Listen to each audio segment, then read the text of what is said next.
अब हम सूरा अत-तलाक को बारीकी से समझते हैं। ये कुरान मजीद की 65वीं सूरत है और ये भी मदीना में नाजिल हुई थी। इसका नाम अत-तलाक यानी तलाक है और ये सूरत तलाक और उसके बाद की हिदायतों के बारे में बताने वाली बहुत अहम सूरत है।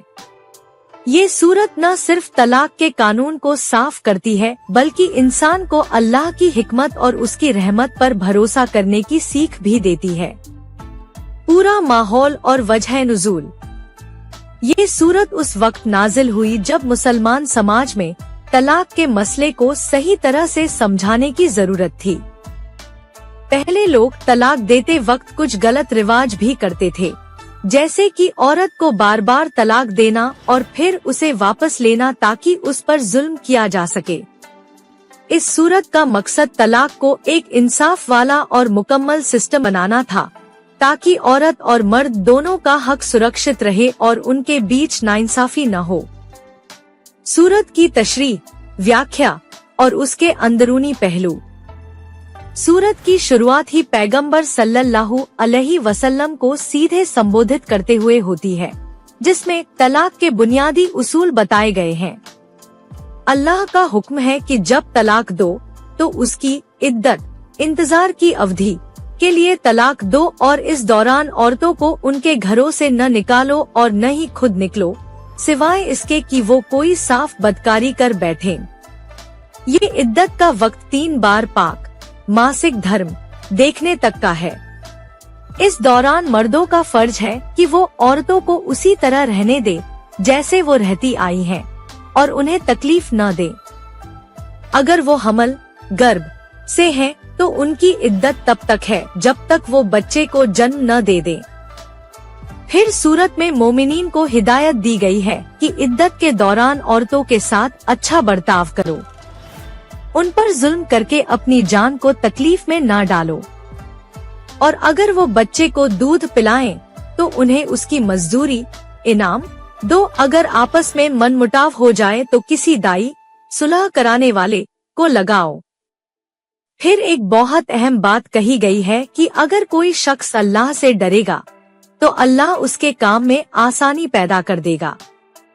ये अल्लाह का वादा है। सूरत में तलाक के बाद की जिंदगी के बारे में भी बताया गया है। औरतों को हुक्म है कि वो अपनी इद्दत पूरी करें और जो अल्लाह ने उनके पेट में पैदा किया है उसका ख्याल रखें। अगर वो अल्लाह से डरेंगी और उसके हुक्म को मानेंगी तो उन्हें उनका अज्र बदला जरूर मिलेगा और उनके लिए गुजारे का इंतजाम करो जहाँ तक तुम्हारी ताकत हो। अगर वो अपने आप बच्चे को दूध छुड़ा दे तो उसमें कोई गुनाह नहीं है। इसके बाद सूरत का रुख एकदम बदल जाता है और अल्लाह की ताकत और उसकी हिकमत का बयान शुरू होता है। अल्लाह ही है जिसने 7 आसमान बनाए और जमीन में भी उसी के जैसे हुक्म चलते हैं। ये सब इसलिए है ताकि तुम जान लो कि अल्लाह हर चीज पर कादिर है और उसका इल्म हर चीज को घेरे हुए है। फिर काफिरों के लिए सख्त चेतावनी है कि उनसे पहले की कौमें भी अल्लाह के हुक्म को नहीं मानती थी, तो उन्हें कितना दर्दनाक अजाब मिला। सूरत के आखिर में मोमिनीन को एक बहुत ही खूबसूरत नसीहत दी गई है। उनसे कहा गया है कि अल्लाह से डरो, बेशक उसने तुम्हारे पास एक पैगंबर भेजा है जो तुम्हें अल्लाह की आयतें सुनाता है ताकि जो लोग ईमान लाएं और नेक अमल करें उनके गुनाहों को माफ कर दे और उन्हें एक बड़ा अज्र दे। यानी तलाक जैसे मुश्किल हालात में भी अल्लाह पर भरोसा रखो और उसके बनाए हुए कानून पर चलो। सूरत की उपयोगिता और मुख्य संदेश। ये सूरत हर मोमिन के लिए बहुत काम की सीखें रखती है।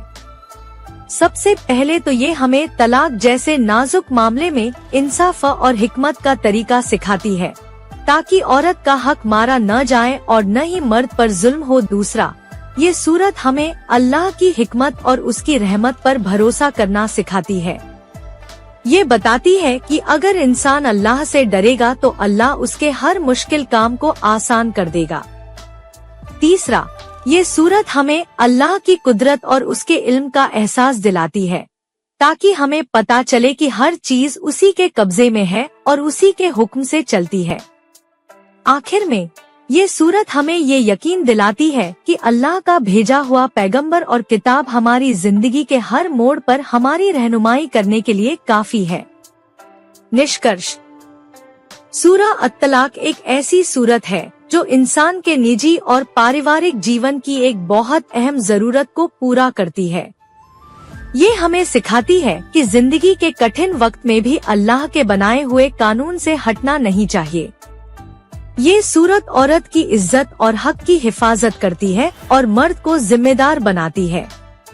इस सूरत को पढ़कर इंसान के दिल में अल्लाह की हिकमत और उसकी रहमत का यकीन और गहरा हो जाता है। वो समझ जाता है कि अल्लाह का हर हुक्म उसकी भलाई में है, चाहे वो तलाक जैसा कड़वा फैसला ही क्यों न हो। ये सूरत दिल को सुकून देने वाली और जिंदगी को संभालने का सही तरीका सिखाने वाली सूरत है।